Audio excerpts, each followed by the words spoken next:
Hello everyone and welcome to my Frostbot guide. This guide will be going over everything you need to know about Frostbot, including his mechanics, his drops, and most importantly, pretty unique way to get some kills. Before we get going into the boss though, there's one thing to keep in mind on this boss. You are definitely going to want to have a fire attribute weapon. More specifically, you're going to want a composite bow. I know what you're all thinking. It's that really crappy bow that everyone gets almost every single roll. But don't worry, it actually has a lot of uses on this boss, which I will be showing you in a little bit. The other thing to keep in mind, if you're going with a smaller group, I would recommend being at least level 25. You don't have to be, but that's just a recommendation. Gets you some damage on the kills, makes the kills go a lot faster if you are. If you're under or over level 25, it's fine. Like I said, that's just my recommendation. It's fine to be over, it's fine to be under, as long as you get the kills in the end. Alright, now on to the boss itself. Frostbot is level 35 with a total of 5 health bars. On top of those 5 health bars, he has a frost shield that keeps up throughout most of the fight. So you are going to be doing a little bit more than 5 health bars, but it's fine throughout the entire fight. It's really not that hard. As long as you can keep dodging all of his mechanics, you should be able to sustain through the entire thing. Mechanic-wise, the boss is pretty simple except for about 2 mechanics. First mechanic you're going to run into is going to be Frostbolt. Overall, very simple mechanic. Sticks out his left claw, forms a bolt, shoots it at you. After that, he forms a bolt on his right claw, shoots that one, puts both claws together, and then forms one giant bolt and shoots it at you. Honestly, not much to worry about, just dodge either left or right. It doesn't go that fast, you can normally see it. Only thing to keep in mind, you do want to dodge after he fires it, because while he's aiming it, you can move as all he wants, he's still going to shoot you. Make sure to dodge after he fires. If you do get hit, he is going to freeze you, so you do want to keep in mind of this mechanic throughout the entire boss fight. If you do get frozen, just make sure to mash your mouse button to unfreeze yourself.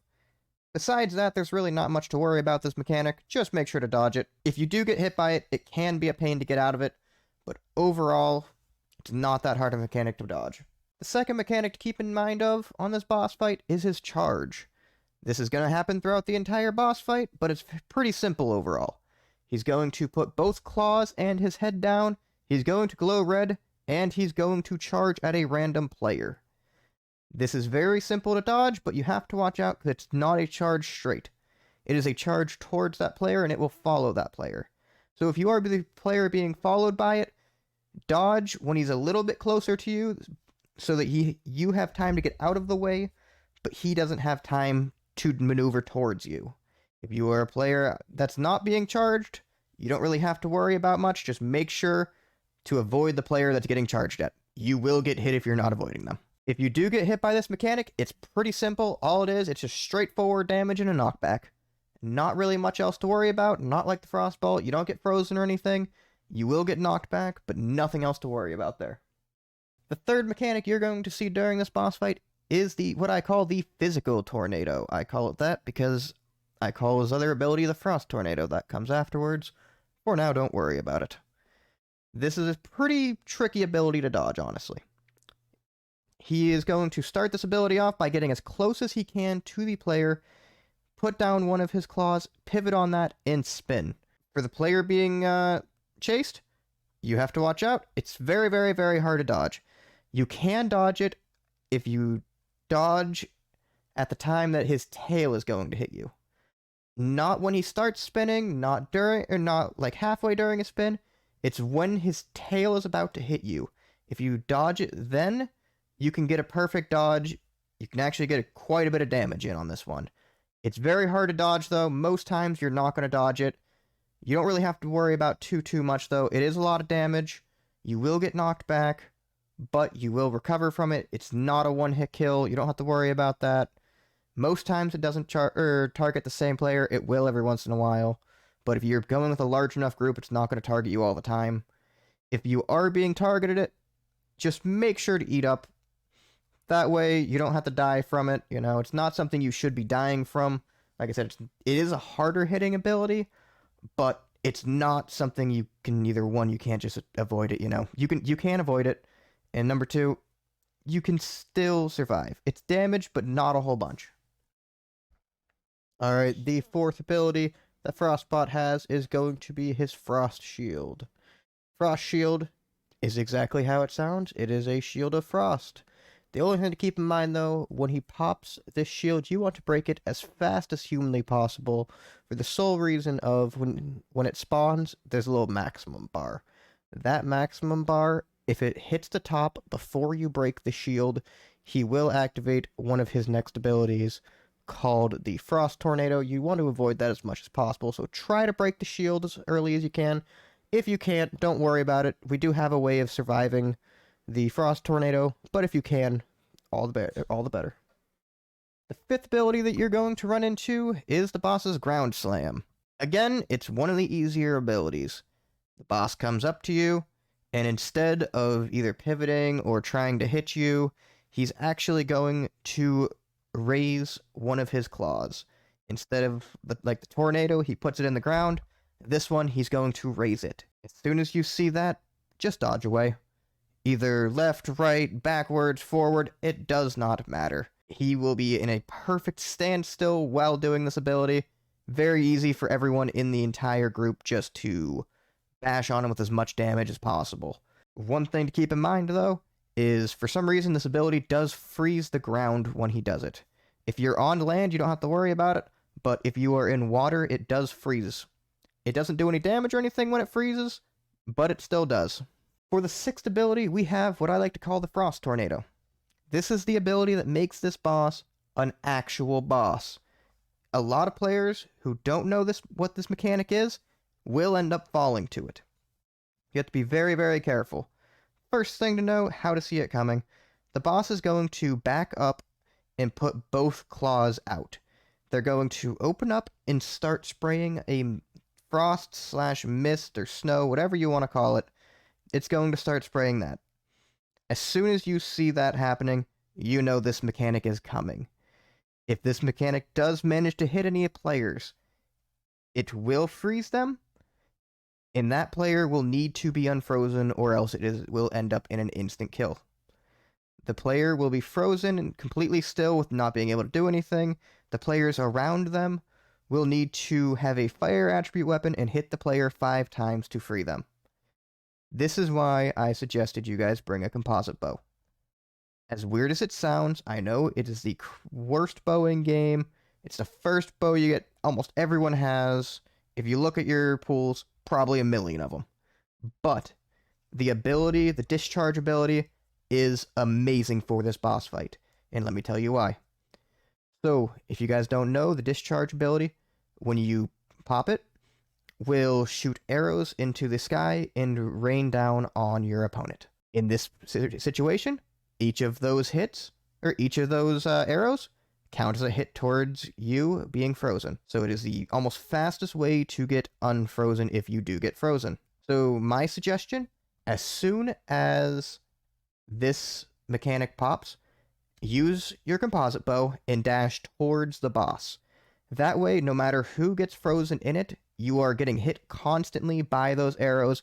It hits fast enough so you don't have to worry about getting frozen or getting insta-killed. You don't have to worry about it whatsoever. But that is why I asked earlier in the video to bring a composite bow.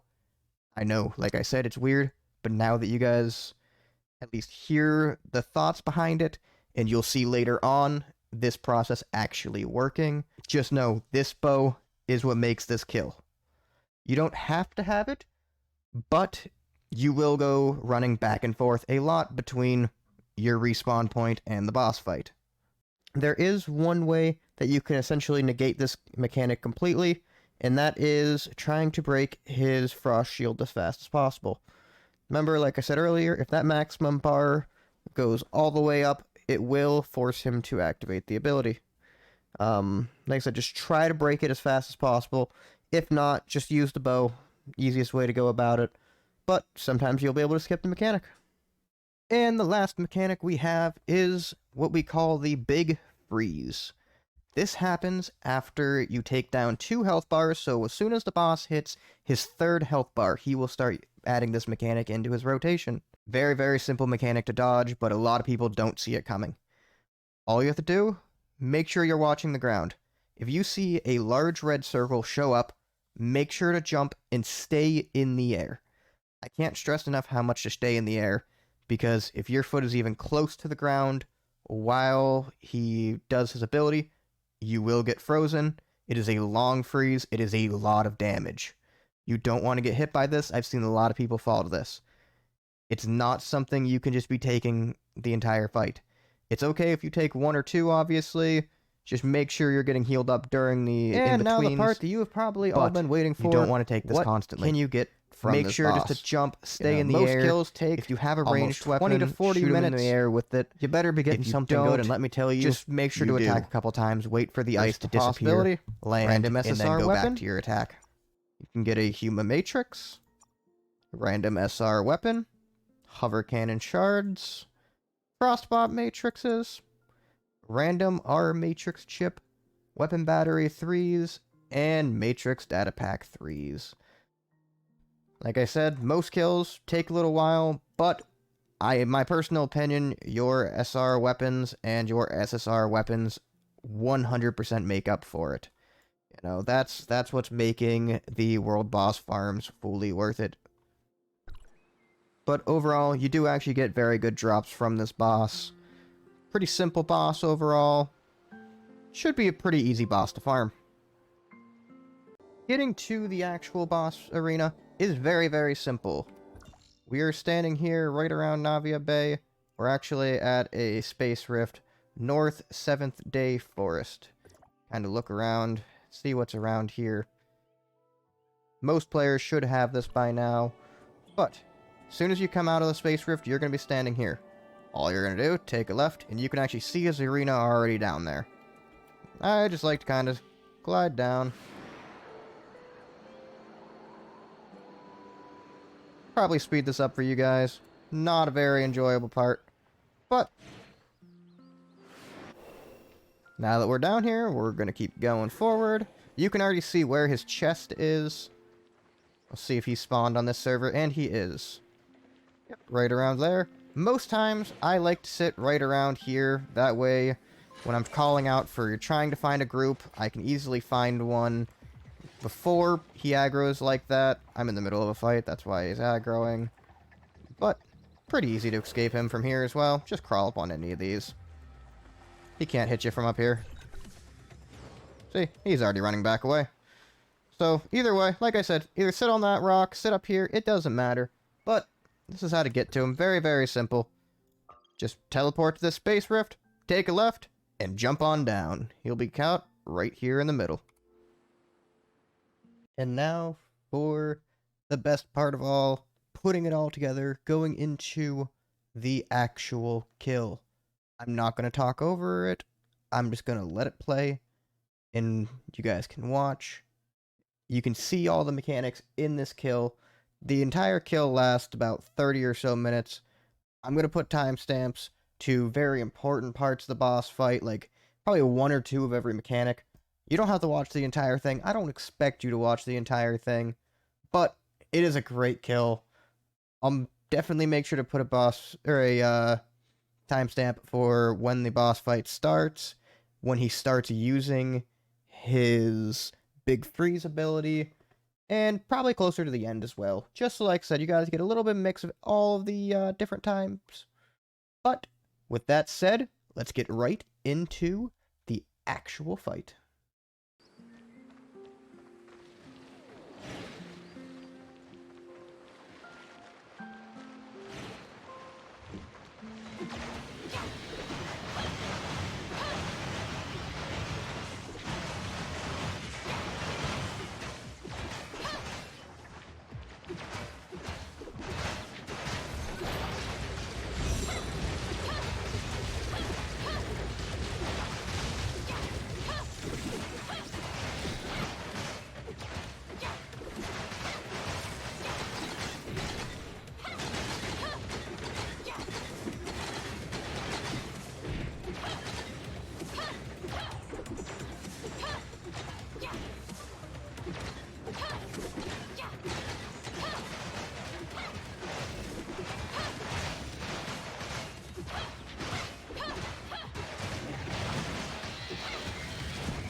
And with that all said, we are coming to the end of the guide. If you guys have any questions after the guide, let me know in the comments section below. I will help out as much as I can. And with that being said, I hope you all have a fantastic day, night, wherever you are. And I will see you in the next guide. Thank you.